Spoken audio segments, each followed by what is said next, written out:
That's pretty good. All right. I feel like Tony was the most far away, but you're not really talking. So who cares? Well, I'm the one running the clap, so. Do we have to do it again? No, I'm just kidding. It sounded like a Radiohead song to me, so you yeah. guys will fix it in post, I'm sure. Oh yeah. It's like clack, clack, clack, clack. Yeah, it was like the beginning of pack like sardines in a crushed tin can.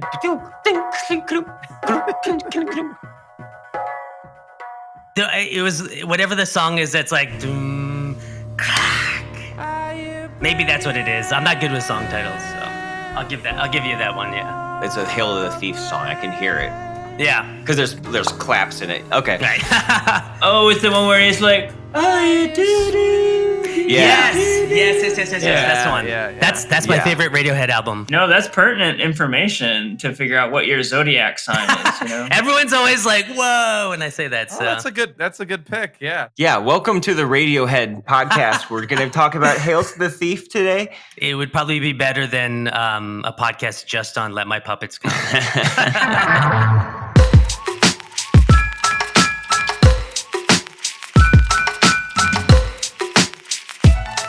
Hello and welcome to Unwatchables, your friendly neighborhood film podcast.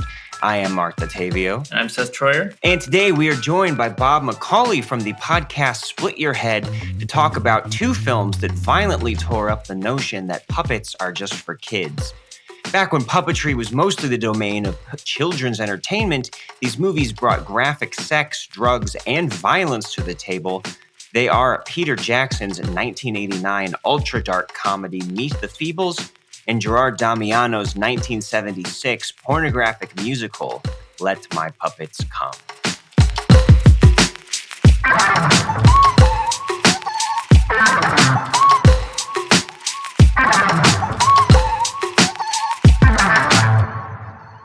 Finally, somebody put those things in the puppet genre. That's what everybody complained about. Everybody was like, yeah, it's cool, but like, why isn't there heroin addiction and murder in the Muppets? Why is it not there? They did it. They addressed it. That's why the Muppets have not stood the test of time for generations. But anyways, Bob McCully is our guest. Film writer, horror aficionado, and host of the film podcast Split Your Head. I know, Seth, you were actually supposed to. We're going to introduce Bob. Did I miss anything there? I mean, you're correct. Bob is... Nailed it. Yeah. Bob is Split Your Head. He is Split Your Head, the podcast incarnate. And it's true. It's a pretty wonderful film podcast. I love how... like, because we've become so thematic on this podcast, like very concentrated. I think like out of just like fear of being too like sprawling and I don't know, missing like some key points or like giving Tony a lot to edit at the end. But it seems like y'all like have some jump off points, but like you do a good job of kind of casting a wide net with your guest that you have on a particular episode. Well, thank you. I appreciate that. I think it comes from, the past year I've been working this job where I listen to a lot of podcasts and I kind of sifted through them and thought like, well, what would I do for my podcast? And I'd really just want to have like a solid conversation with people. I don't really like listening when it's like question 1, answer. Question 2, answer. Mm-hmm. Question 3, like it gets really dry listening to that. I also just I want to interview people that do fucked up horror movies, and then I want to make them laugh because like I hear so many interviews with people and it's just so like doom and gloom. I'm like, well, I want to see all the different aspects of their personality come through, and I just want it to be like an enjoyable conversation for people to listen to. And I have no idea what I'm doing, so. Whatever it is that comes out is what it is. So, yeah. Yeah. But thank you for saying that. I appreciate it. Oh, yeah. And it's just more or less like based around what that person has been involved in, it seems, or what they're interested in. Yeah. What I try to do is get access to as much of their work as I can and read up on them. And then I'll write some facts, but then I'll just kind of like try not to look at it at all and just go with it and try to remember it. because, chances are you're going to remember the things that you want to talk about. And it also means that you can go in organic directions with the conversation and maybe ask things that you would have never, thought of beforehand to write down to ask them. So, yeah, I mean, it hasn't worked 100% every time, but so far it's been pretty good. I'm happy with it. We've only been doing about 10 episodes so far. So, yeah. Yeah, so fucked up horror films, is that sort of your like particular area of expertise, or what's your like sort of life outside of the podcast as far as film is concerned? Oh, I mean, I've been a musician for a really long time. And I just this year kind of got more into like doing some film scoring work. Other than that, I just work like an office job. I'm married. Just big into music and film, and just been writing on Letterboxd for a long time and kind of connecting with people that way. So it's cool to do this podcast and have like a way to have an extension of like the kind of life that I've been cultivating through Letterboxd and writing for different like websites and stuff. So yeah. So And you're as coming from Toronto, right? Yeah, I am in Toronto. Oh, Yeah. Right.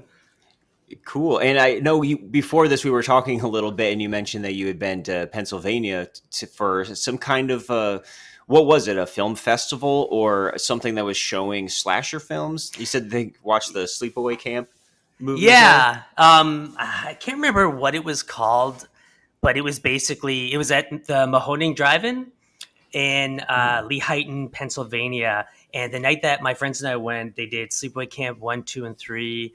And Felissa Rose, who plays Angela in the first one, was there. I think. Oh, no way. Yeah, she was there. Yeah. It was interesting. Did she have that look on her face like at the end of Sleepaway Camp 1? Far from it. Okay. No, I look like that all the time. I would say the exact opposite of that. Very, yeah. Well, that's good. She's making a lot of money doing this, so yeah, like $40 a person for an autograph, and the lineup was just continuous all night. So yeah. So Bob, as your therapist, when did the fucked up puppet movies come into your life? What's going on with you? Are you okay? I mean, does Dark Crystal count? Because that was like an early contender for fucked up puppetry. That's pretty creepy. Oh, it's just so awesome, it's excellent. Oh, it's so good. Yeah. I've run into people who just actually do not like that, and it's like always the most stunning thing to me because I just think it's like the fucking best. Where's the flaw? Don't see it. Yeah, exactly. I mean, I think I've always been way more into puppets than animation. I like the odd animation, especially more of the hand-drawn stuff. I'm not really a big CG cartoon guy, but puppetry's always appealed to me, and I really love like practical effects in horror films, creature design, things like that. So I think that kind of ties into that somewhat. You have like these actual like built creatures in a real environment. So I think that's probably what's drawn me to these fucked up puppet films. You get older, you want something to match your increasingly demented tastes. So yeah. But with Meet the Feebles, I remember taping that off TV when I was in, I think, like grade 9 or 10. And it was a movie that I never successfully watched the whole thing until like years and years later. And we'll probably get into this because I think I mentioned this to you, Seth, how the way it's structured, it's almost like it starts off very like almost too sensational before you realize halfway in that it is actually a strong film with like a good solid narrative, character development, all of that. So as a kid watching it, you're kind of like, oh wow, it's like the sensationalism of seeing these puppets like get into sex and violence and drugs and everything, but you kind of get exhausted by that if you don't make it all the way to a certain specific point halfway in. So I mean, I'd also say that even whatever your age is, like just your first viewing of it, because this was my second viewing of it, and okay. I was surprised at like, because I agree with what you said, but also like once you have some like you're over sort of the shock of it the second time around, like the first act is like surprisingly strong as far as just like a sweeping development of an ensemble, right? Yeah, Like that, yeah. which it does like quick work of introducing you to like who's who and how they all interact and stuff like that. Obviously, it is like taking some low blows and like being Yeah. crazy sensational. And yeah, I mean, to anyone who doesn't know, like the elephant in the room is that this is a Peter Jackson movie. Peter Jackson is the director of the Lord of the Rings films. And Yeah. like the big thing with that is always like how did we get from point A to point Z? It's like wild. But Peter Jackson has this like first life as a kind of gross out weirdo filmmaker, like in New Zealand. Yeah. Yeah, I always I always think of Sam Raimi when it comes to Peter Jackson, because both of those filmmakers started out with these low budget kind of splatter slapstick films that have very low resources but show what you can do, like a little with a lot. And both of them started out kind of on the fringe in that way and had these unexpected entrees into Hollywood. Whether with Sam Raimi, it's like doing movies like Darkman, The Quick and the Dead, and Spider-Man. Even before that. Sure. Peter Jackson did the same thing, like with The Frighteners, and they both had a couple mature dramas in there that nobody was expecting, like A Simple Plan or Heavenly Creatures, which I absolutely love. It's wonderful. Yeah, totally. And then they both were handed these massive, influential blockbuster franchises. I love that. And it's crazy. And since then, they've also both kind of stagnated a little bit in that, where they're not up to that much exciting these days. So you have Peter Jackson doing stuff like the 3 Hobbit movies, or Sam Raimi doing a Marvel movie now. And so their career trajectories are strangely similar, but especially if you go back to those early films, where you could say that Peter Jackson's first 3 films, which were Bad Taste, Meet the Feebles, and Brain Dead, also known as Dead Alive, depending which version that you're watching, which is kind of like the Evil Dead trilogy, at least in spirit. I would say Meet the Feebles is kind of the outlier in that it's not a horror movie, but spiritually it is very much in the same vein, I think, as Bad Taste or Brain Dead. It's wild that anyone saw like the horrible guts going everywhere lawnmower scene in Dead Alive and like the horrible like Vietnam flashback of a puppet in Meet the Feebles, and was like, that's the guy who is going to do the Lord of the Rings trilogy. Yeah. Crazy. And that's because it was so unexpected that after he did those movies, he immediately did Heavenly Creatures and got an Oscar nomination for the screenplay. I guess that helped. So I think that was what blew up and got him The Frighteners, which did not do well. But somehow out of that, he convinced them to let him do the Lord of the Rings movies. And yeah, I almost wonder with The Frighteners if it was like a studio interference kind of situation. Because I think there might have been like director's cuts of that one floating around, and whenever I've watched it, it's always felt like a little too long. So it makes me kind of wonder if it's a situation like that, like whatever came out on DVD was like the longer director's cut, and that makes sense. Maybe then they're like, we'll give you another chance. He at least must have shown that he can work on a large scale with big special effects, and he had the idea to do Lord of the Rings for a while, so I'm sure he had a whole pitch ready to go for them. But again, if you go back and watch something, especially like Meet the Feebles, it's just insane to think that this would be the guy who's eventually going to go to do those movies. There's some through line, like once you watch them and then watch the Lord of the Rings, you do see like, even in the orcs and some of the like, you see that there are kind of horror conventions or something like kind of like wild, in your face kind of camera movements and weird ideas with like kind of intense visual ideas that I think come from his early weirdo days. And to go with what you're saying, Mark, about Sam Raimi being kind of similar. I feel like with Sam Raimi and Peter Jackson, they both have a really strong kind of zany camera language. And it's interesting, and this maybe I'm crazy for thinking this, but I found with them that that probably gave the incentive to give them a big chance to do like bigger studio films. But I've always found that the problem with that was, with them doing these smaller, lower budget underground films, once you give them like a bigger environment to work with, like a bigger budget, it's almost like those little nuances, that kind of zany camera language loses its like effectiveness. Like it almost gets lost in the shuffle a bit, at least for me anyways, because I can see those moments popping up in Lord of the Rings, but because it's such a mammoth film, it's like you don't even really feel his identity as much. It's almost like seeing a band play in a small venue and then seeing them in a stadium, where it's like it's kind of drowning out all the nuances.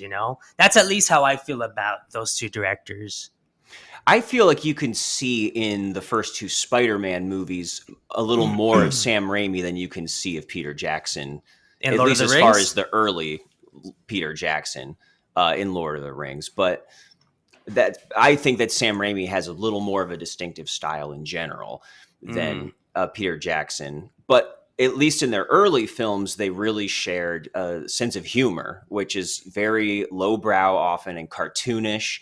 Maybe it's a little more slapstick with Sam Raimi, and it's a little more, I don't know, like gross out cartoon gags with Peter Jackson. And you see that in all of those. Really, they're almost more like comedies than horror movies, and more in the vein of like, how like Evil Dead 2 or Army of Darkness are. That they really lean heavily into the humor, to the point where I would call them horror comedies or dark comedies. Yeah. Again, Meet the Feebles, though, this was also significant because this was the first film that he made with his partner, Fran Walsh, who actually worked with him on every single film he's made since then, including Lord of the Rings movies, which means that both her and Peter Jackson are Oscar winners. So he is a Best Picture and Best Director winning Oscar winner at this point, as is Fran Walsh for the screenplays. So that in that sense, it was important to him. As far as how his career goes. But I guess the project itself was originally intended to be like an episode of a possible late night show in New Zealand, and they kind of rapidly expanded it into a film when the Japanese investors showed interest in it. Yeah. And so it was kind of slapped together. Yeah. But of course goes over budget and over schedule, and but you can see there's really impressive puppets in this, and there's a lot of them too. There's a lot of characters and all different kinds of animals in this. Yeah. And you can see that inspiration that he was taking from those early films and from Sam Raimi himself, who he cited as an inspiration, along with people like Ray Harryhausen and George Romero and Monty Python, and like all of those like ring bells for me when I'm watching these movies. Like, oh yeah, of course, these are the weird, disgusting melting pot that made early Peter Jackson. I think also too, though, and this is something that I tie into like my criticism of Let My Puppets Come, which we'll get onto later. But the thing about the way that Peter Jackson did Meet the Feebles was like, even when the puppetry looks sloppy, he kind of knows how to cut it and shoot it in a way that it doesn't reveal too many of the wrinkles, like there's so many moments that kind of cut to like a close-up of like a hand doing something, and to me it's all like really good visual storytelling, like the kind of thing that you'd see like Hitchcock do, but you also see how it's a way of like hiding the strings, you know what I mean, like hiding how something doesn't look that good if you see the entirety of it in the light, so I found there's a lot of instances like that throughout the film that just supported this whole idea of like, oh, he's going to be a Hollywood director one day. Yeah, and it's fun to see how that does come. Like a lot of those lessons come from having a low budget and having to work around it, right? Is that right? It's like they're good choices regardless of what you're doing. Yeah. But they do come from like, that's a great lesson of, you don't have a good monster, but you need a monster. You don't have the money for it, so you have to use the camera in a certain way to. I mean, usually it becomes more tasteful, and if you want a good reason as to why the studios gave him the shot for Lord of the Rings, like you just basically explained it, like he'll be able to do a good job with like little money. You know what I mean? I think it was like New Line Cinema, right? That did Lord of the Rings. Mm-hmm. Yeah, so I think that was like Bob Shea, who's like, if you've ever watched any documentaries on like Nightmare on Elm Street or like older horror movies, like this is a guy that was like selling movies out of like the back of his trunk, you know what I mean? Of like the first films that he put out through New Line Cinema. So he's very much from that kind of like exploitation cinema world. Like he's, like a bit of a grifter and stuff. And I think for, what's that? He gets it done. Yeah. Yeah, exactly. Yeah. So I think for him, he saw Peter Jackson was like, I think you could do this and you probably won't, cost as much money as, this guy over here. So let's go for you, Yeah. But he's good. The budget for this was $750,000. And it initially, at least in New Zealand, only made about 80,000. It was not a successful movie, but obviously this could not be a less commercial film. If you would, anybody watching this for the first time, that's going to be totally clear. Yeah, it is trying to get you to leave the theater at certain points, for sure. Absolutely, this movie should have been called Bad Taste, honestly. But let's talk about puppets, because that's the reason for this episode. And in 1989, this was still a while before you would have any shows that were taking advantage of using puppets in an adult way, usually for comedy. And so I'm thinking of stuff like Wonder Chosen, or of course, like the Team America movie, Avenue Q, the musical. These are all things where it's puppets being naughty. And I think it would have been a little fresher probably in 1989, when still the Muppets would be the number one thing people would think of as far as puppets. And I think that at least seems like a big inspiration here, because we have all of these characters putting on a variety show, which seems like a kind of coded Muppet show. And we even have certain characters that to me seem like Heidi the Hippo. To me seems like a Miss Piggy character. Yeah. Oh yeah, for sure. And we do get a frog also, which you can't not think about Kermit when there's a frog, although that's really where the connection ends there. But yeah, Heidi the Hippo is kind of our main figure, even though there's tons of characters here. We start with her, and she's very consequential in the climax. And is a person in like a full body suit too. This isn't one of the little puppets. This is someone running around. Yeah, so we have real giant people. Walrus. I didn't even think about it. It was so well done. I didn't even think like, that's a human in there. Yeah, totally. Like Barney or something. Yeah. Yeah, we have puppets as small as literally a fly, and then we have little rats and chickens, and then got these big giant people. Legitimately awful, like, what is it? He's trying to dig up the shit on everybody. Of course, they like literally that joke for all it's worth, because he's eating shit half the time, but he's always buzzing around, and he's like watching you while you're doing the bad thing or whatever, and just like he's gonna write about it, and he has the most horrible voice. I think he's a wonderful like little creature. Yeah, he rules. Yeah, well, it's funny that. Oh, go ahead. Oh no, it's funny that we were talking about Radiohead before, because the disease that the rabbit guy has, or the hare, is myxomatosis. Really? Which is a Radiohead song. That's right. Yeah. Yeah, and all right, cue it, Tony. Yeah, I was gonna say you guys should put that as the ending track. Yeah. But it was an actual disease that was wiping out like rabbits or hares or whatever in England. Whoa. And so it seems kind of like a reference that maybe doesn't quite work, but I guess it's the closest thing they could think of to like, oh, exactly. Yeah. Like, I mean, maybe in 1989 in England, people would get that, but otherwise. Yeah, they call it bunny pox in the actual film. But if anyone hasn't seen the film, the general outline is that this is a variety show in a world of puppets. So there's no humans at all in this movie. They live in a world that's all puppets that are different animals. They got a great theme song. Yes, it is. There are songs throughout, a theme song, and multiple different musical numbers throughout.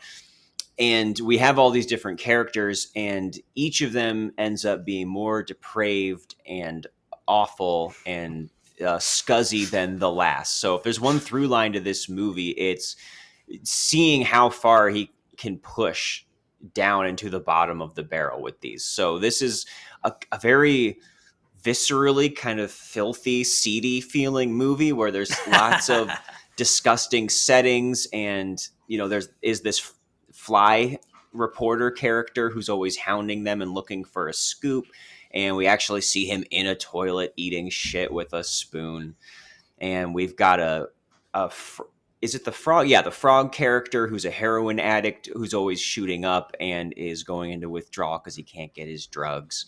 And of course, he's a knife thrower, so he doesn't have quite a steady hand with that. And we get a knife going through one of his poor assistants.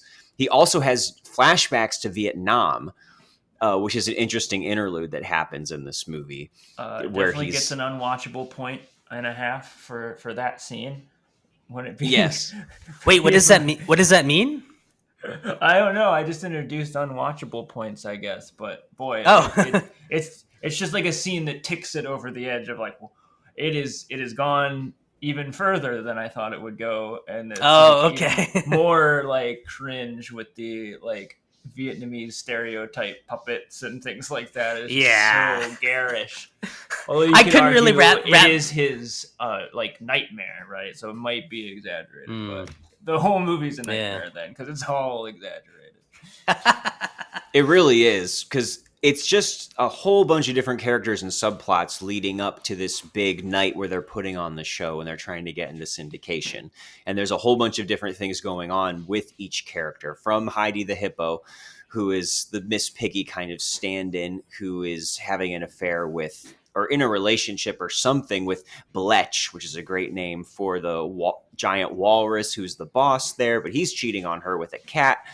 We're introduced to him having sex with this cat, while an aardvark looks on, masturbating through his snout.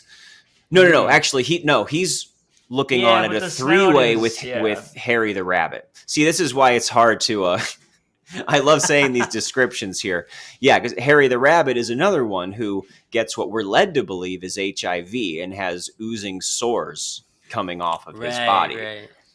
It's not until the very end that a doctor tells him at the last minute, oh, no, actually, it's not that. It's the bunny pox.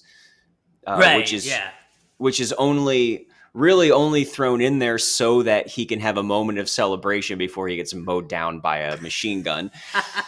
Yeah, when she goes all Kill Bill on everyone. Yeah. So am I forgetting anybody important? We had a rat who shoots porn movies in the back lot. So we get a scene of a cricket whipping a cow in BDSM gear with the big udders bared. Lots of focus on big udders the animal genitalia in this. Animal genitalia. There's he also deals coke with the walrus guy. He's also a rapist as well. Yes, that comes up. Too. Yeah. Unwatchable point. Yeah. Really, the only good guy we have here is Robert the Hedgehog, who is this plucky little guy who comes. His name is Wobbut. Wobbut, yeah. And Lucille, like she didn't really do anything wrong. Sure, his love interest Lucille, who's a poodle. She's lovely. Yeah. So he spends a lot of the movie courting her. She is the one who gets raped or almost raped by the rat. Yeah, the rat. Yeah. Wobbut is a good little boy, and he's a hedgehog, and he loves the feebles. Yeah. But his eyes are open to the fact that the feebles are not what they appear. Yeah. So that's the main question here. You can tell just from this description that this is trying to push everything to be as fucked up as it can go. And that seems to be the reason for this movie. So I am wondering, do you guys find this to be a mean-spirited film? Do you see that there being a lot of dramatic integrity going on here, or is it more about the juvenile kind of button pushing along with it? And I think that's going to be the main crux for people who do or don't like this movie is it doing anything more than rubbing our faces in the filth for the sake of it? And I know that, Bob, you're a big fan of this movie, so I assume that you have some sort of perspective on this. Yeah, I mean, to me, it's both. And what I love about it is the dance between those two poles, in a way of like, yes, it's rubbing in your face. Yes, it's so juvenile. Yes, it's like it's almost like short circuiting, like ADHD kind of like shock humor. But then as you watch it and you invest time in it, the characters do have arcs. There's redemption arcs for one, for I think at least one character, if not two.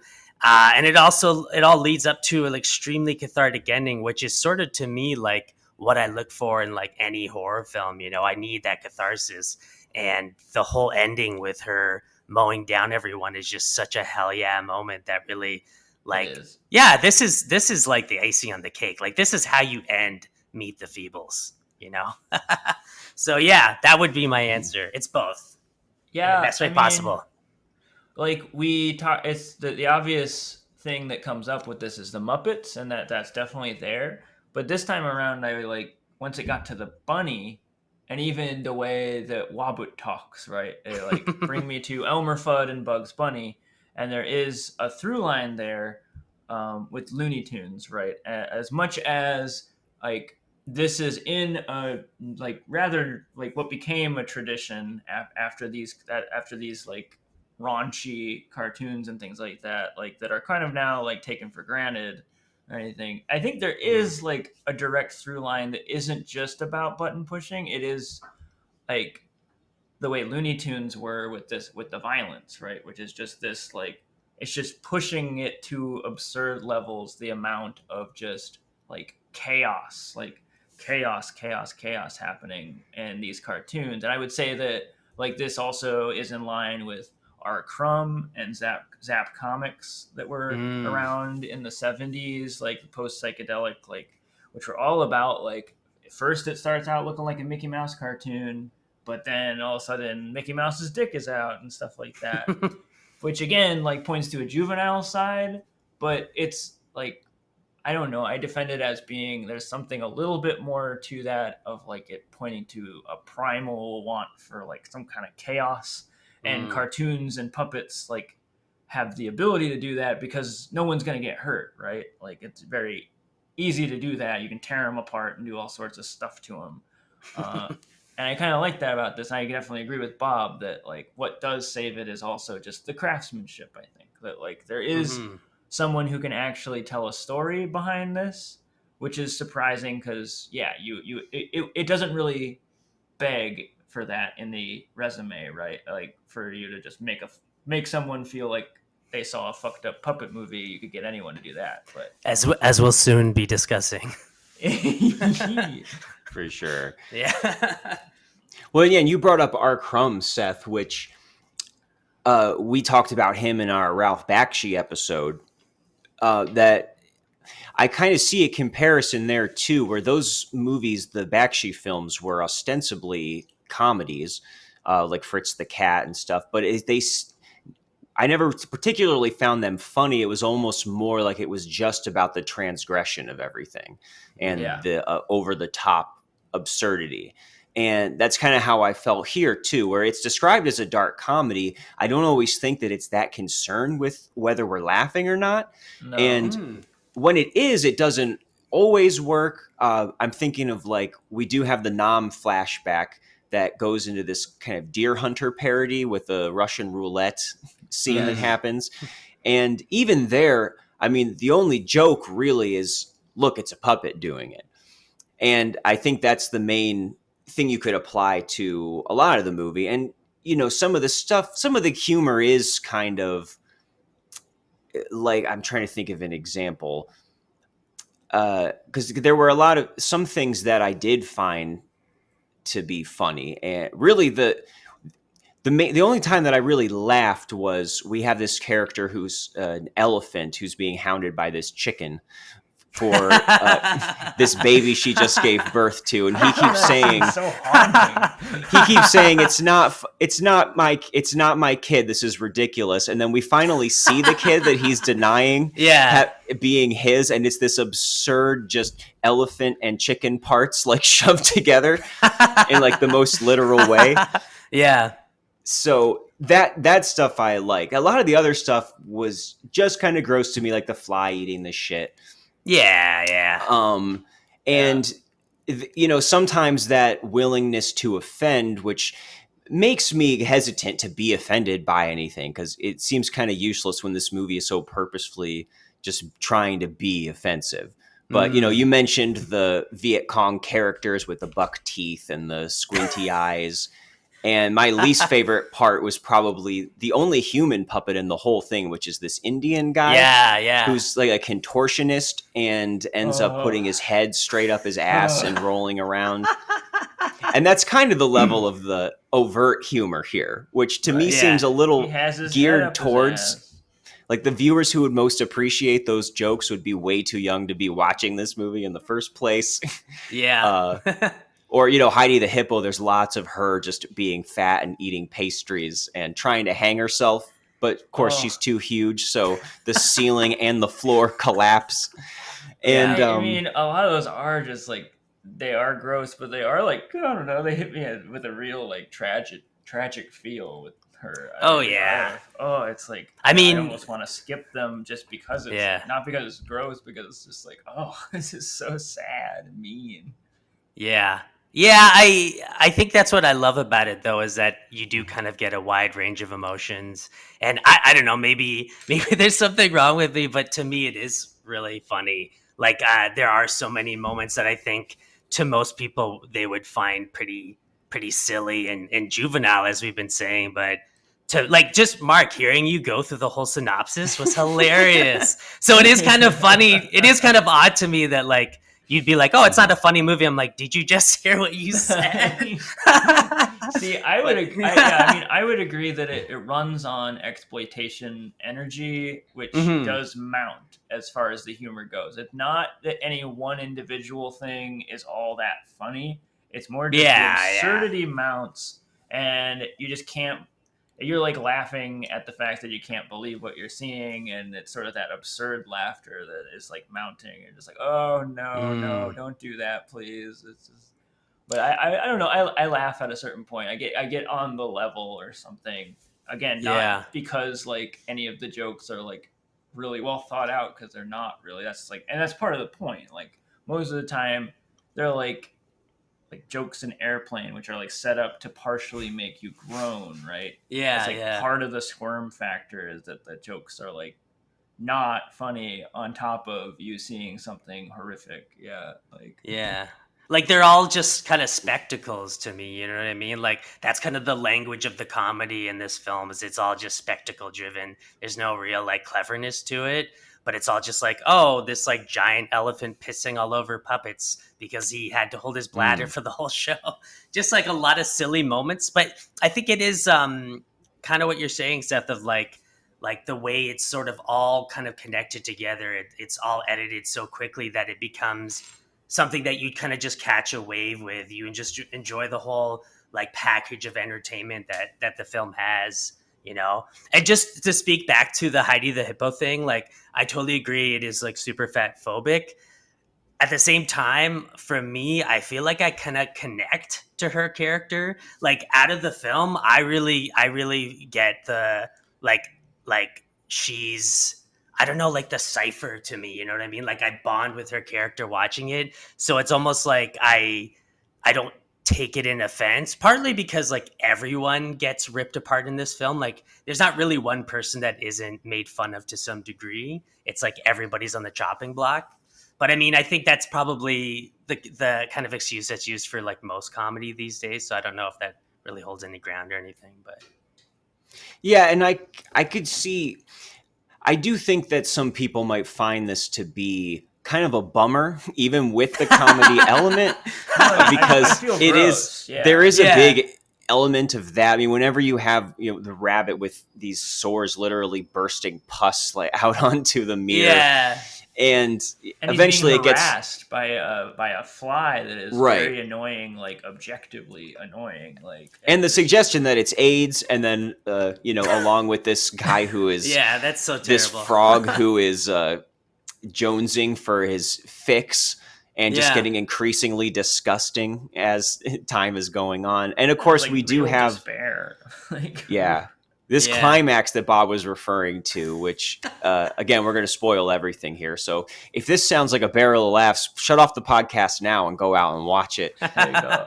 And Yeah. but it ends in a giant bloodbath massacre with the Heidi the hippo coming out with a AK-47 or whatever that kind of gun is, and we get to see all of these different characters, be completely bloodily torn apart and killed. These puppets are full of internal organs, no hands in there, and It's really amazing. Yeah. Yeah. so there is 100%. crazy. It is crazy and absurd, seeing that. And then sometimes it is like, no matter how much we like a character, they not all of them get killed, but most of them do. Yeah. And get blown apart. So I don't know. I guess it depends if you take it seriously enough to find things to find things balanced out by the comedy. I don't know. Some people might come out and be like, "Man, I'm just kind of bummed out."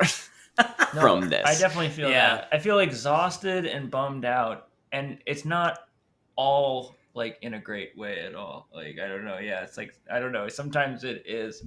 Yeah. I think this second time around, I enjoyed it more. I remember the first time around, I was like very much like, I felt real dirty and like kind of like. Like I walked, it was ugly. Like I really like think it's an ugly movie. Like, and in some ways, to its credit, like it's not like, again, like there's like real darkness like in there. I think there is some like real darkness, not always very eloquent, but like there is some darkness in here. Yeah, and maybe I just love that. I don't know. Maybe I'm not like the best person to have on this show, because like I admit I love mean-spirited stuff sometimes. I love as I said, it to me it's like cathartic, and it's weird that you can see such a juvenile, shocking puppet film that has legit catharsis to it. Something that I find it's hard to find in a lot of films, catharsis. So I feel like that's there, and that's maybe what I do when I watch it is I start to like connect all the dots of all the most mean-spirited moments, all the like most like nasty jokes that happen, and I just look at it as like everyone's gonna be cleansed in the end by Heidi the hippo. It's gonna be okay. Yeah. Which is funny too, because this is one of those movies that has a postscript afterwards where you see where the surviving characters are now with text coming up. Yeah. And there are multiple happy endings in this part where we have Robert and Lucille, the hedgehog and the poodle, are together now and starting a life together. And most shocking of all, Heidi the hippo is rehabbed and working behind the counter at some grocery store now. Yeah. And even the elephant is taking care of his elephant chicken monstrosity child now, and which is interesting. It was interesting too that it seems he doesn't really land a joke in any of the postscript text. Like I was expecting something funnier to be in there, and it feels really kind of slapped on. But it is an interesting tonal way to end this movie. Well, I think it's because Garden of Love is playing, and to me that song pulls on the heartstrings, like no lie. So I think it's almost earned, in my opinion, that like they actually show these like the resolution of certain characters and how there has been happy endings, because at that point, like I am starting to feel the feels of Garden of Love. Like I love that song. Right, it's nice to know that some of them were freed in the aftermath. From the whole vicious cycle that is the Feebles show, and like the evil hell that is the Feebles show, right? Yeah, this horrible mechanism that had to be destroyed, like with force, and then they're free. At least the ones that survived. Or no, I think it was like 4 people that survived, right? 5, something like that. Yeah. Yeah, if you count the baby. Yeah, I think we do. Okay, We yeah. count a baby, right? We count. Sure. Yeah, we count a baby. The baby was alive at the beginning of the film. The baby was alive at the end of the film. I count that. All right, happy ending. Yeah. The And you baby are lived. certainly ready to see a lot of these awful puppets all go down in a blaze Mhm. of Perfectly gunfire fine at with the somebody. end too, after sitting through all of this awfulness. Yeah. But speaking of Garden of Love, what I did like about this movie, besides the actual puppets themselves, which I think are very impressively done, and there's a wide array of those characters, and they're a little more grotesque looking than your average Muppets, but Yeah. you still are getting the contrast of seeing these cloth animals going through all this horrible stuff. But the songs I found surprisingly catchy. Like the theme song has Yeah. been in my head ever since I watched this movie. And Garden of Love is catchy. There's one sequence where the director, who's a fox, who we haven't even talked about yet, comes out and sings this song Yeah. about the wonders of sodomy, which is again another level that the humor in this movie is pitched at. But so often when movies like this have songs and then they're just thrown out there like they don't matter. Like, all right, as long as we have puppets singing them and crazy shit is happening, that they'll serve their purpose. But these actually were impressive. Yeah, totally. I would agree. To me, it also isn't just like a straight up musical. It's more of like Phantom of the Paradise, where the songs are actually integrated into the film, where it's not like a break from reality. Because I'm not really into musicals that much. Like maybe the odd one, but not really filmed musicals. And yeah, I prefer that format. And yeah, I totally agree. The songs are really catchy. Um, you know, questionable in terms of their content, but yeah, like Garden of Love, I don't know what it is about it. It has like a really nostalgic quality to the arrangement and the melody and everything. Like I don't know, I just really sold the emotion of Heidi the Hippo for me.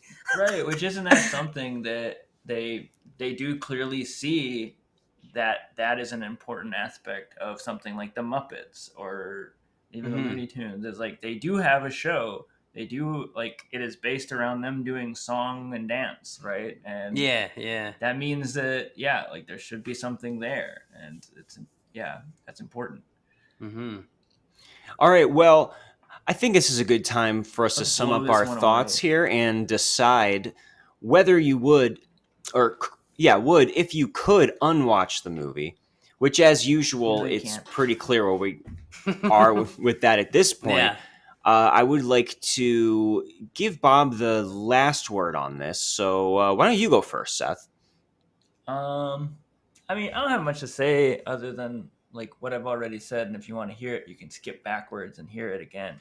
But I think that I don't know. There is real craftsmanship here, and it's kind of surprising because it doesn't feel like it would even be warranted in something that is just trying to get a shock, which points to it being something that is maybe has a little bit more going on than just wanting to shock.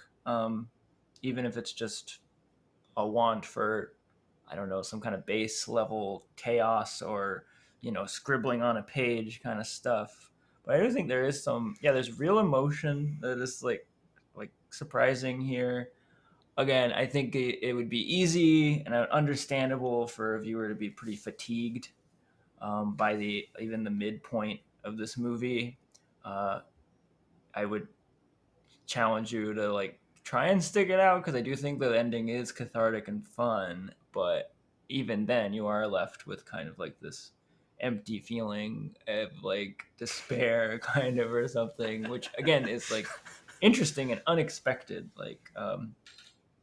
Well, yeah, anyways, it was a good, very nice puppet movie. It was very sweet, and I liked the funny jokes and characters, and I would not unwatch it because I like Peter Jackson through and through. I pretty much like everything until we hit The Hobbit. The Hobbit is just horrible noise to me, a horrible, horrible noise, Mm.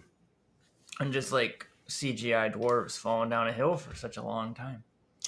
So that's what I would say about The Feebles. Well, Peter Jackson has probably found, I think he's pretty comfortable right now working on documentaries, and those have been going pretty well. So he did that World War I documentary and the Beatles documentary that everybody was watching a year or two ago, Get Back. Yeah. So at least he seems to have found something to do, if maybe his heart isn't in the fiction movies anymore. But he's not just twiddling his thumbs, in New Zealand or wherever. yeah. But going back to Meet the Feebles, I would not unwatch it because it's something I've been curious about for a long time. And I think probably the way that Bob first saw it would be the ideal way. This feels like a movie that should be recorded on VHS off of the old HBO channel or something that might have been showing it in the middle of the night.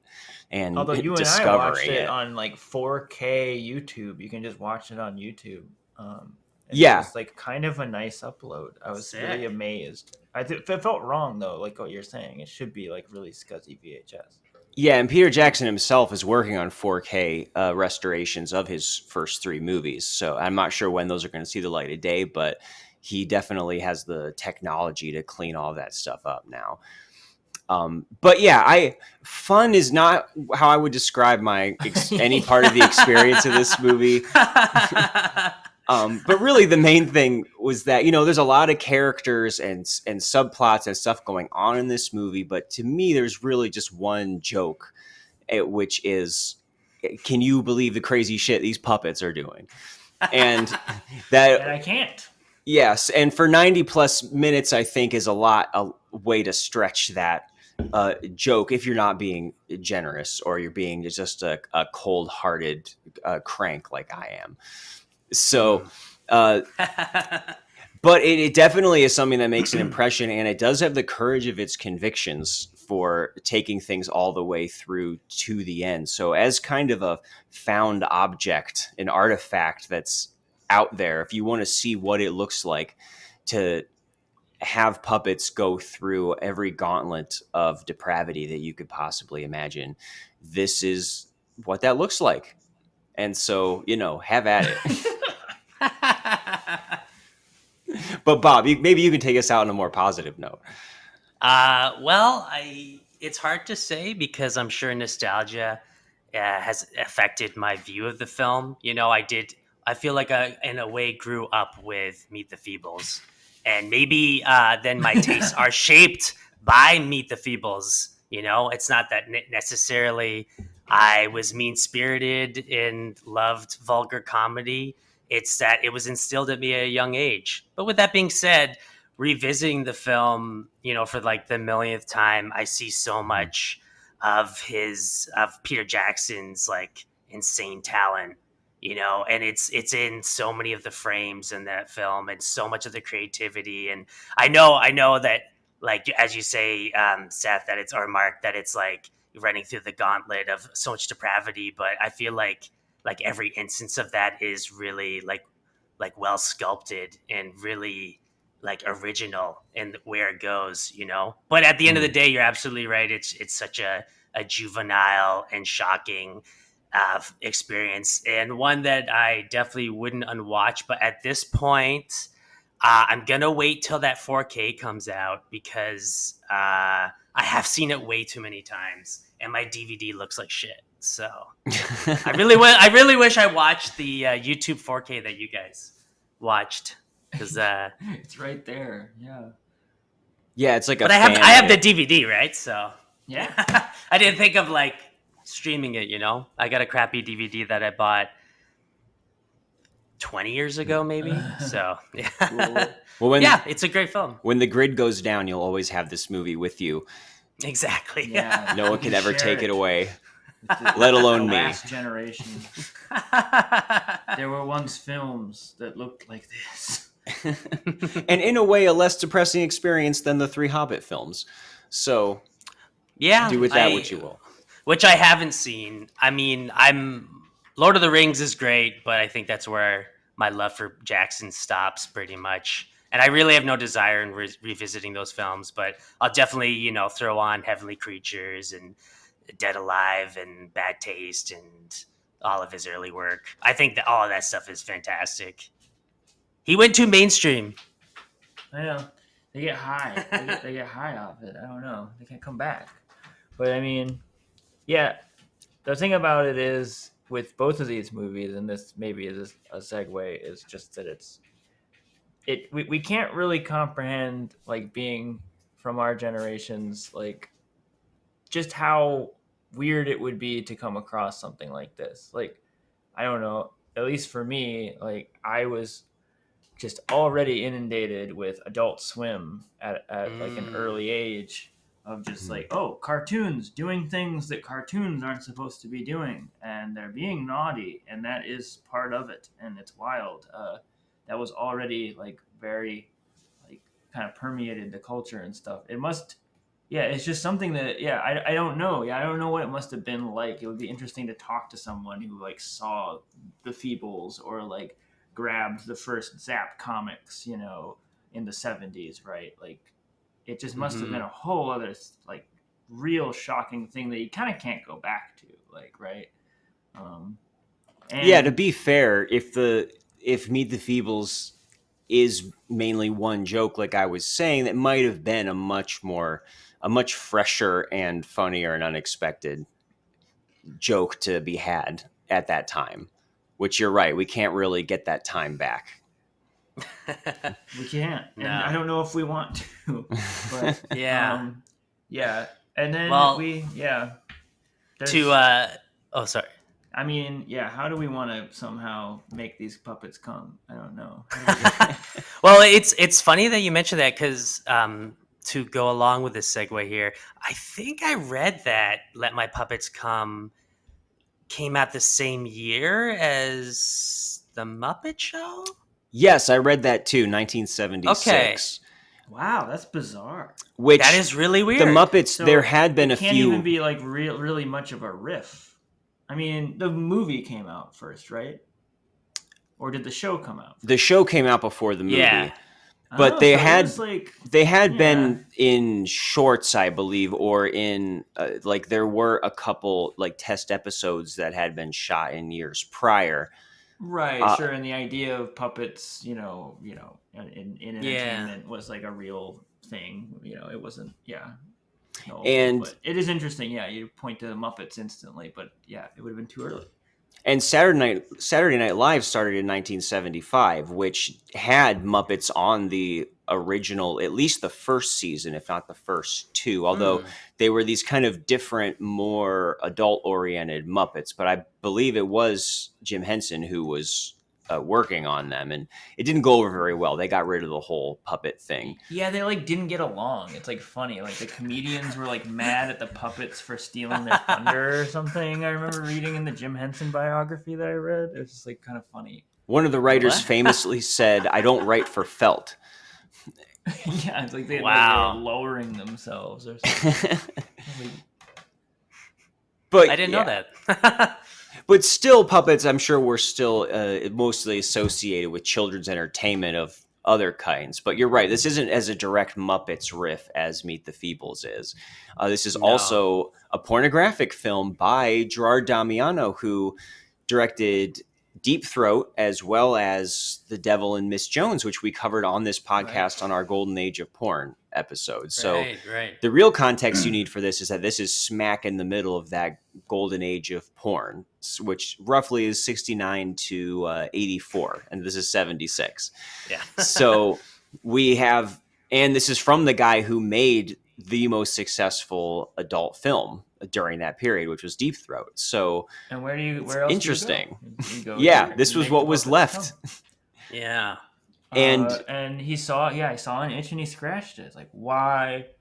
Where are the puppets? I'm seeing all these tits and all these dicks, but, like, why can't I just jack off to puppets? What everybody was asking that, and he answered the call. Like, at last, finally. It was on the tongue of the nation, yeah, at the time. Oh yeah.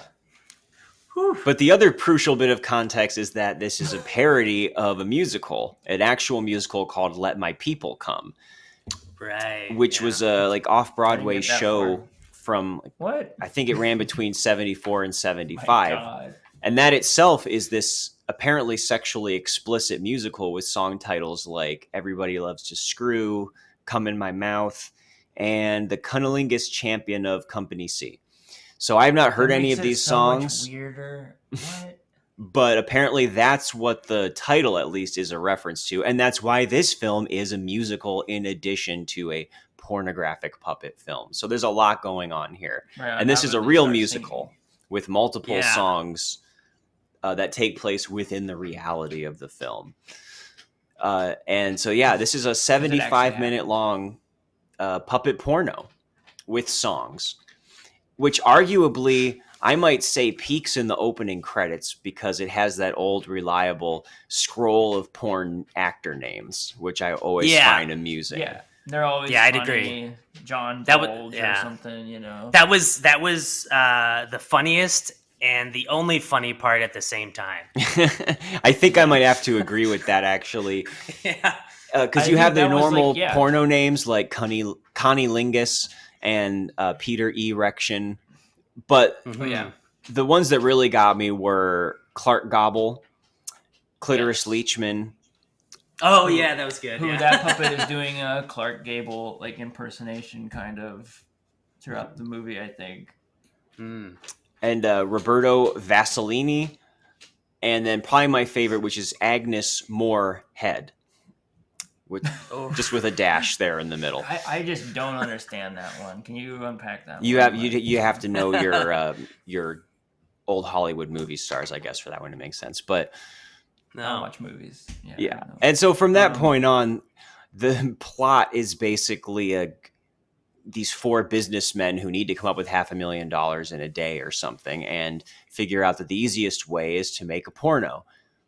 And that pretty much the rest of the movie is either them imagining things that they could shoot or them shooting pornographic scenes. It's a very loose plot. It's just lots of excuses to get the puppet fucking in there.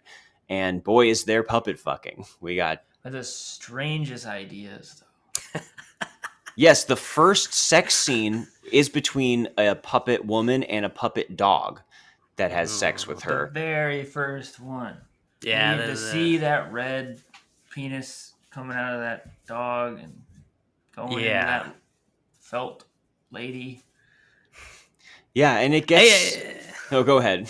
Oh no, it's so many times watching this, I was thinking like Gerard Damiano, like what is he wanting to do sexually that he just knows he cannot do unless he uses puppets to make Right. that happen?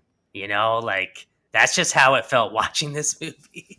Well, yeah, But that anyways, is yeah. what comes to mind most of the time is just the fucking mantra. It feels like is like, who is this for?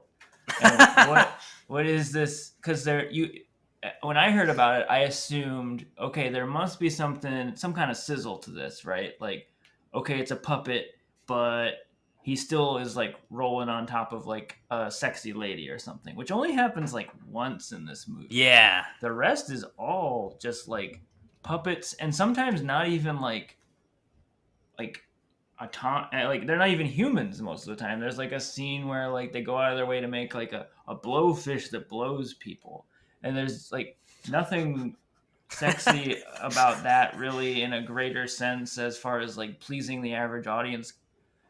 But they do linger on the sex. Like it's not just like they're just making a passing thing. Like it's like a porno. They do zoom in and we're watching it happen, and you are like Yeah. kind of like how I feel about the movie Crash, kind of like David Cronenberg's Whoa. Crash, where it's like, is this, you start to wonder, like, is this a movie that's actually made for people that likes car accidents, or is this a movie that is actually made for people who like to see puppets fuck? It almost gets you to that point at a certain, like, because you're just, again, like, who else would it be for at a certain point? Hmm. Other than people who find some of this funny, which I don't know who those people are. Yeah. I wonder if Damiano just had made so many adult films and had such success that he was just looking for some kind of novelty approach that he could throw out there that would be different. And maybe back in 76 when people were actually still going into movie theaters to see porn, and maybe they were going to, an adult film every week, and they've just seen so many of these adult films that And it they're just like, I doesn't don't know, get I out feel there like a anymore. funny one tonight. and this one is at least trying to be funny. And I don't want to come. I want to laugh. Why won't they make me laugh anymore? And maybe if you were somebody who was, I don't know, bored with these, and you were with some friends or a partner who 1970s, and they said, seeing tits on screen is still so like novel. It's like insane to contemplate. Like, well, you see a lot more than that in the golden age of porn movies, but right, but it's like still, yeah, it's not like, oh, I won't go to the theater. I've seen too many tits today on my phone, right? Like, it's still like so novel. It's not like the theater was like, man, if only we just had something else, something different at this point. Like, well, I don't know if I had to go see a porno then, and if it had to be either, just to name the ones we talked about on this podcast, like The Devil and Miss Jones, or Her Name Was Lisa, I might be more interested in like, okay, if I have to go for whatever reason out to see these, I'll check out Let My Puppets Come. I think you're the only, I don't know. This was less tedious to me than the ones that literally were just 10 scenes in a row of close-up fucking. And I'm not saying that I like this movie or that it was funny or anything, because it's not really. People aren't going to watch movies. These are screened in places where you go to jack off. And it's just wild to think about someone going in there and like, they must have been so pissed. But because it wasn't. This was a time when movies were where movies like Deep Throat and The Devil and Miss Jones, the ones we talked about, were having more aspirations, where they were about the story, and that they entertained you with the sex scenes in between them, but they were having aspirations to either be a drama or a comedy, like the opening of Misty Beethoven, which was the only one of these kind of movies that I saw that I actually liked, because it is really funny. And it seems a little out of date now to be like, why would I need a movie that's a porno and also a funny real movie? But this was the time that these kind of movies were being made. So I think maybe the novelty would have been appreciated. Again, the fact that it's puppets having sex is probably just more of a curiosity, that where else would you have ever seen a puppet erect penis that had been constructed, or a puppet cum shot? It's just like, wow, this is something that could only be in my imagination. Whether or not I necessarily get anything out of seeing it, it's like, well, again, there it is. That's what it looks like. Yeah, I mean, I would agree that the only time that I was like, oh, okay, like I don't regret putting this on and I'm gonna stick it out, is the sex scenes, because it was so like, what? Yeah. What am I watching? Like, what? This is like a felt penis going in a felt hole? Like, what the But I don't really have any experience with the golden age of porn. I haven't really watched any of those films, and mainly because they seem like they'd be really boring. I get the sense with Gerard Damiano that his whole directing style was, okay, the two people are going to have sex. We put a camera on them and we maybe change the angles a couple times, but they're having sex. It's good enough. Let's just let it roll. And that was the attitude I felt permeate through the entire film, was just that it was like, hey, we have a joke. Put a camera there. It'll do the work, Yes. The songs felt like that. The entire plot felt like that. The puppetry felt like that. It was just kind of a slog. I think you would be surprised by Misty Beethoven, but still, even that, there are, it is kind of this confusing thing of like how to approach it if you're not, because it still is set up for someone to be titillated by it. And if you're not going in with that, which more often than not, like a modern viewer isn't going into vintage porn for, like, it's more for historical or pop culture. Yeah. But that is like the catch-22 of it, that like the porno is set up for people to like get off to. Right. Which would have been easier, obviously, in the 70s. It was like seeing this would have been way more novel, or especially something like Misty Beethoven. It just gets, it understands, though, like Misty Beethoven seems to get more of the give and take. Even The Devil and Miss Jones seems to give that, get that sort of formula, which is an interesting formula for me, of like giving you some plot, giving you some artifice, and then giving you a reward right? For like, which is the same thing with slasher movies, right? Like, is like there's some plot there, and then you get some blood. There's some plot there. You get some sex, and like that's it. But here, I'm like again like very confused as to like if anything, the sex scenes are. I don't even know that there's like were ever intended to be all that titillating, right? But when you bring up the comparison of the slasher films, like at least in respect to the slasher films, like there's elevation of like camera language. There's music kind of accentuating certain moments. There's suspense built in, so it isn't just like narrative happening. Now a sex scene and that stops. Do you know what I mean? But you made an interesting point by bringing up Crash because like I love Crash and I do love films that have sex scenes in them. I do love erotic films, but there's just something about like porn, however you want to define it, that's just like it just feels so like lifeless in a way. Just like, well, people are having sex. Finally, we got a camera on them, and that's like it just the scene writes itself. It's people fucking, and I think it just bums me out. That was exactly where I landed with a lot of the ones that we talked about too, because it's that just isn't erotic to me when they're kind of disembodying people and just going in on close-ups, and it has kind of the opposite effect, which is just to play devil's advocate here. You could almost look at the way that this movie distances you from that. Like, this isn't a bunch of scenes where you are just seeing genitals slapping against each other. It's, in a way, you are using your imagination by seeing a puppet doctor and puppet patient and their puppet genitals coming out, which is, I'm not saying it's erotic, but at least it's something there's something kind of naughty feeling about it that's not just explicit. And like, Pinocchio's a character in this movie, and you'll never guess what he does with his nose over and over and over again. Oh yes. But that might play into somebody's strange, weird kind of fantasy version where the cartoon characters that you grew up with are being sexual, which I can see that appealing to people now. We all, furries or like, something.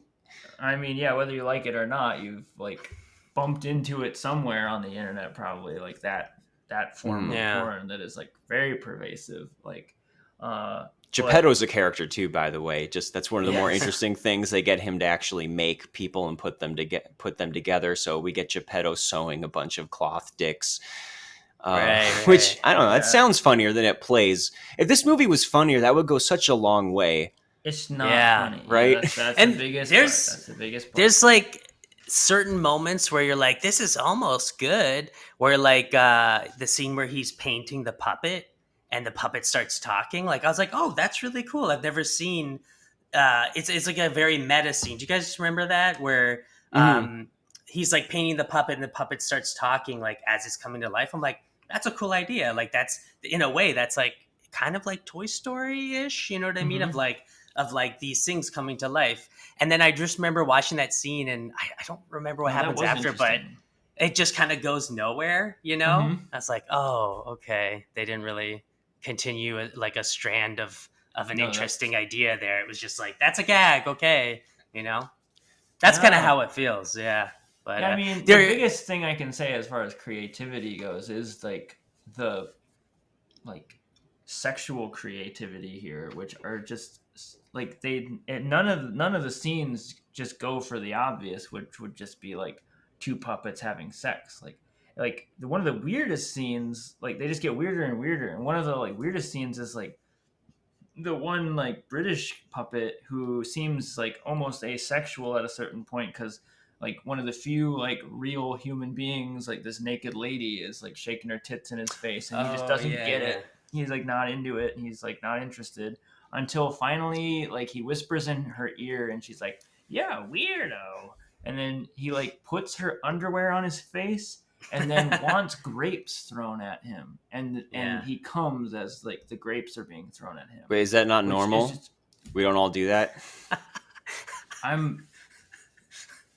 I thought you were supposed to shoot him out of your ass first. Man, I'm never throwing grapes at you again, Mark. No, I will. I'd throw grapes. That's why I've been asking you to do that. Sorry, it never came I'm out. not going to do it in a romantic way, but just in a, purely transactional. Hey guys, wouldn't it be funny if everyone threw grapes at me right now? Wouldn't that be weird? Oh my god, yeah. But I mean, if anything, that's what I can see is that there is it's trying. I can only see what it's trying to do and give some merit to it, but it doesn't succeed. No. And really, it's that it is it comes from a place of joy and excitement about sex and sexual creativity, right? And which was a real thing back then, which was all about sex was painted as evil and behind closed doors, and this is just one step further of bringing it out of there and making it fun and crazy and silly and just all the weirdest things you can think of, and it's okay to think of those weird things and do those weird things, which is great. Except for one thing. There was one scene I was like, not actually, okay. Yes. 2 scenes. That's okay, 2 scenes. No, and maybe I'm crazy. Maybe you guys, it didn't bug you in any way, but the scene, I think it's almost like a parody of a commercial where it was a human guy and there was a puppet of a little, I don't know if it was a little girl or it was just a tiny woman, but filleting him. Mm-hmm. Do you guys remember the that? Listerine commercial? Yeah.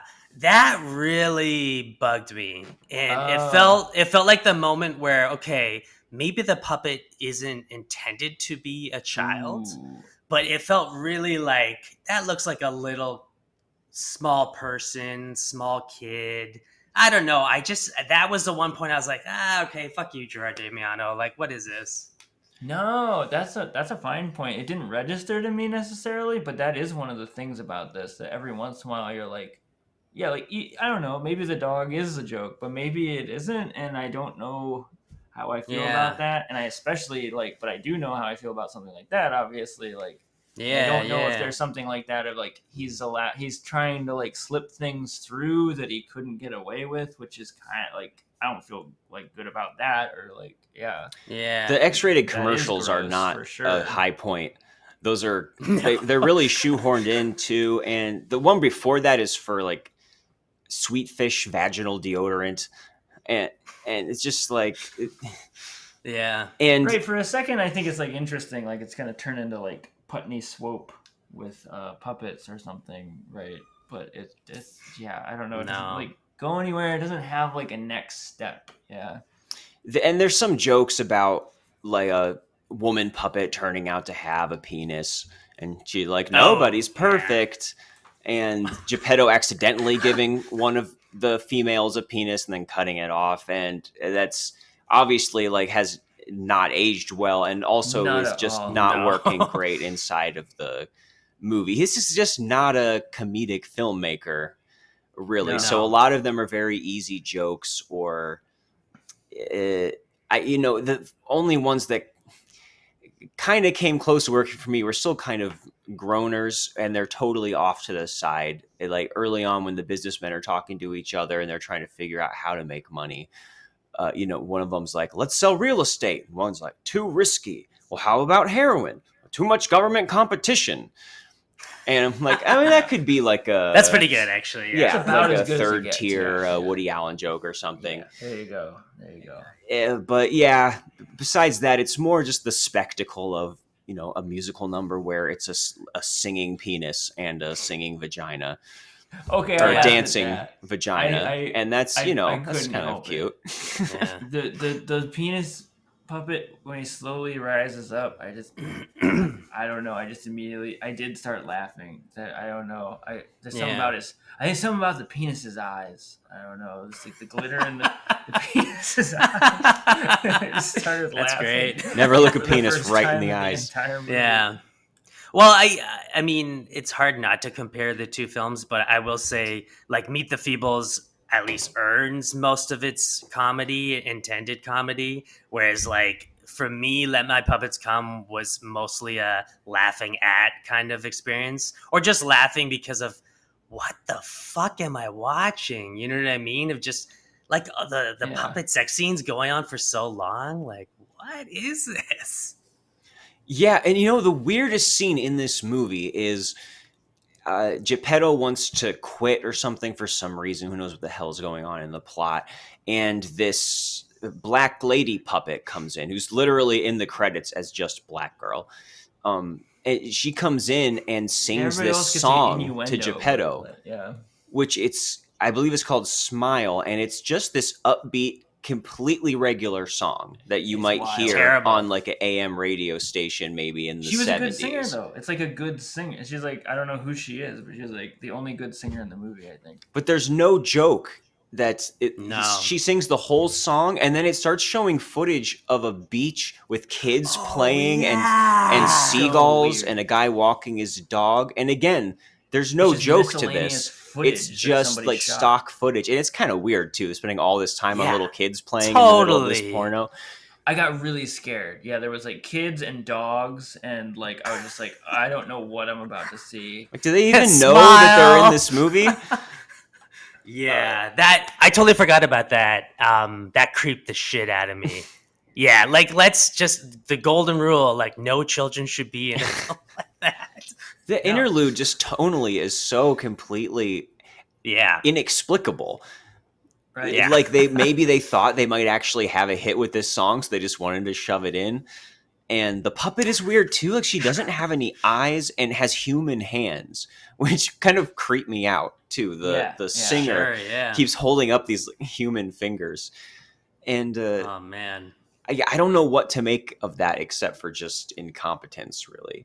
Yeah. I was almost mean- kind of impressed by this dance routine that happens at a certain point with like a guy who's clearly like the puppeteer and doing a dance. He's like the and chauffeur puppet- with the old lady the puppet puppet. is singing. Mhm. Yeah.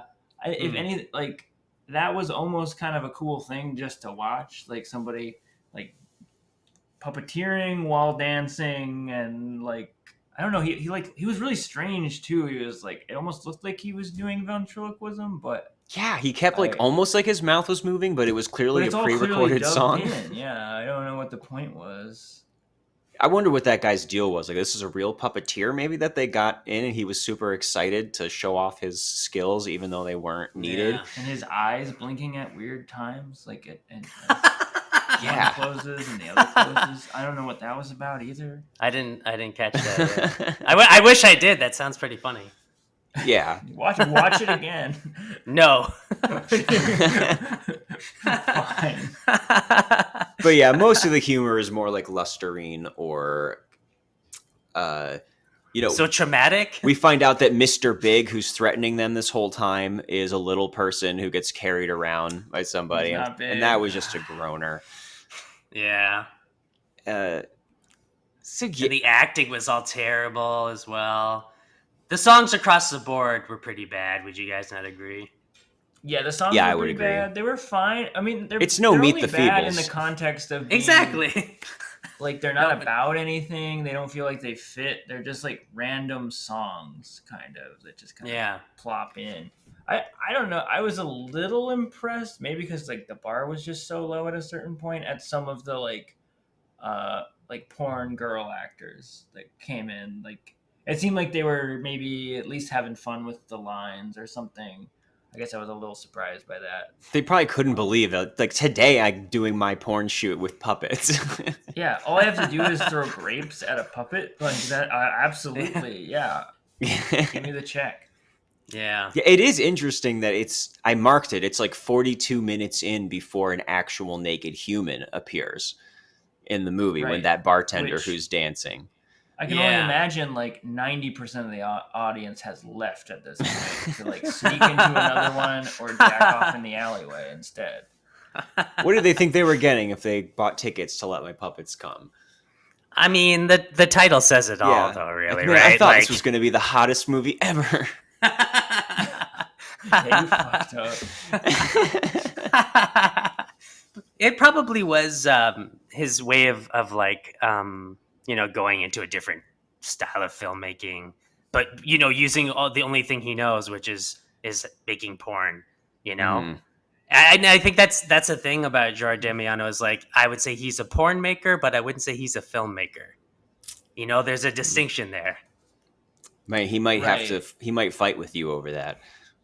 Right, he doesn't realize that he's kind of running. Isn't he off dead? The fumes of people seeing. I didn't say it would like, be a hot people fair on fight. screen. Yeah.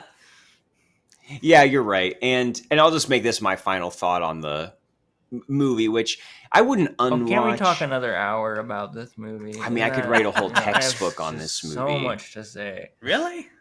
No, not really. But no, it's not. It's not a good movie. In the context of, It's funny to even hear you say that. Like, it's not a good movie. It's not. in the context of the golden age of porn, it is slightly more watchable for me than some of the other ones that we watch, including interesting. anything by Gerard Damiano, Yeah. which is not a high bar to clear. And as far as movies that are trafficking in puppets doing sexual or inappropriate things, there's at least a lightness to it, which I think you kind of said, Seth, about sex being a joyful thing and it not being this dark, just disembodied close-ups of biological, anatomical things happening. And that's not nothing. Yeah. Yeah, and so the naughtiness here is not mean-spirited in a way that you could accuse something like Meet the Feebles of being. Again, it's still not funny, and it's 75 minutes is just way too long to spend with all of these puppets. Did you see that it was originally a 45-minute film? Oh, yeah, I did actually. And I think they cut it down again at some point to 45 minutes. Why did we watch the director's cut or whatever? Listen, because this is Unwatchables and we do it so you don't have to, God. listeners.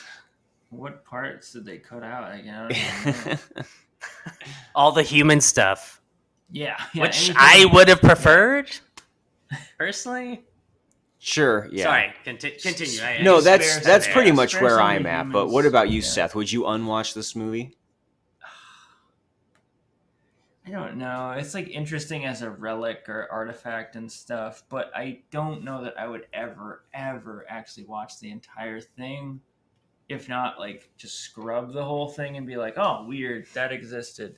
Like, if I hadn't done it for this podcast. Like, I would be, like, really, I don't know, like, you're a real porn historian if you sit through this whole thing, I feel like.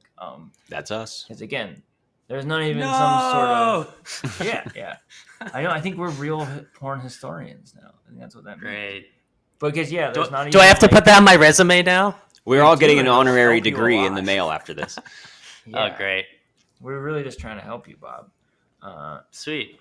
But yeah, I mean, that is like the big thing. I do appreciate the creativity and the joy of sex, at least that like sort of spawns this.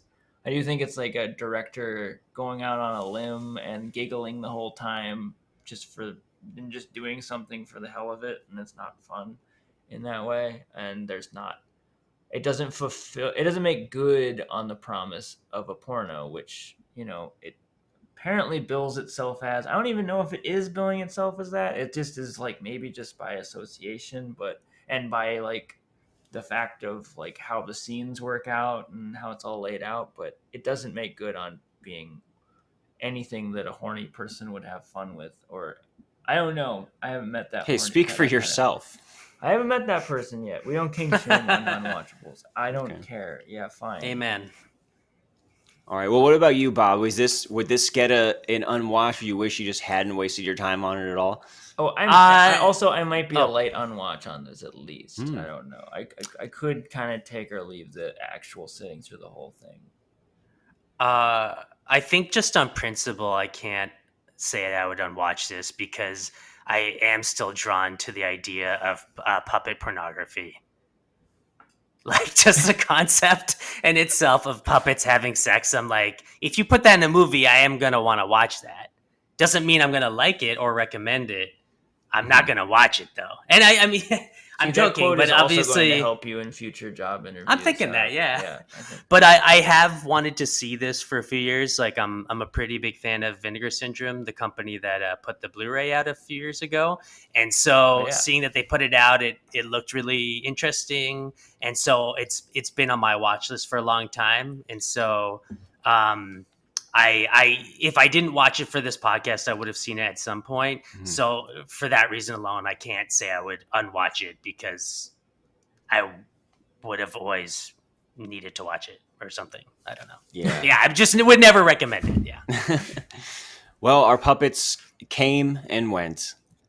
And so did this conversation so quickly because this was a lot of fun. And thank you, Bob, for coming on and for suggesting these particular movies. I think this was a really great way to pair these together. And I am glad that these ended up being the ones that got linked together.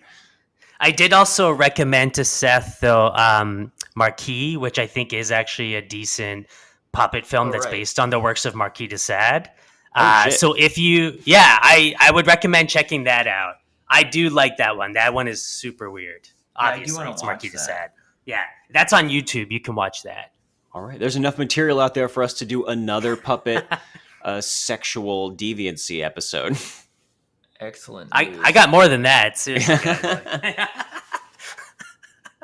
is my favorite section on XTube. It's a Nice. Where did everybody watch this movie? I watched it on X Hamster, which is usually where I can find all the vintage porn. Oh, I feel like anytime we have one of these. I'm pretty sure I watched the transfer that was on the Blu-ray. Boy, they will put anything on Blu-ray these days. Isn't that amazing? You had the Blu-ray, Marc? No, I said what I watched came from the Blu-ray. I won't disclose where I got it from. You have to disclose where you Actually, it's on the Internet Archive. okay. Oh, yeah. We'll say that. That's not that funny. It's true. Did you watch it on a funny site, Bob? I downloaded it from rarelust.com. Do you know that site? Rare Lust. Rare Lust. Whoa. It's that sounds like I'd be on a list.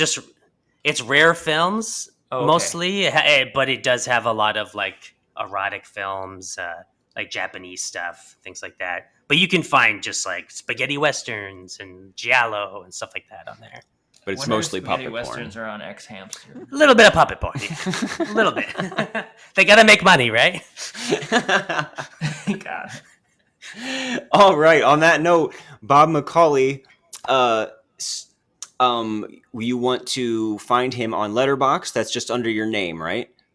Bob McCully. Bob McCully. And the podcast is Split Your Head, which you can watch on YouTube.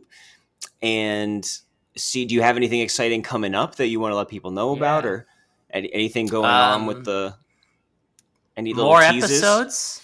I mean, I'm hesitant to tease guests because people can flake at the last minute. So I'll just say that more episodes are on the way, and more episodes are on the way. I'm having a lot of fun, and it's going well, and people seem to like it. Well, yeah, and we will be. We'll tease you. ourselves. Oh yeah, you guys will be on. My bad.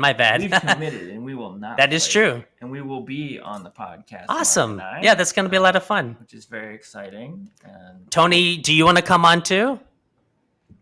I'll come hang out if you need someone to tell you, which mics are too loud or whatever. Yeah. Okay. Yeah, Tony All right, can sounds talk about good. microphones. Let my Tony come. Very, very. Oh God, cutting that out. Oh, no, man, that's gonna. I think we just found how we're gonna end this episode. Sweet.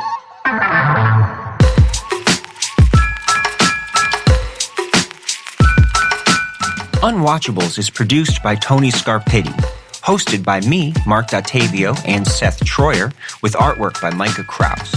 You can find Seth and I on Letterboxd under Marc Dottavio and Sloth Troyer.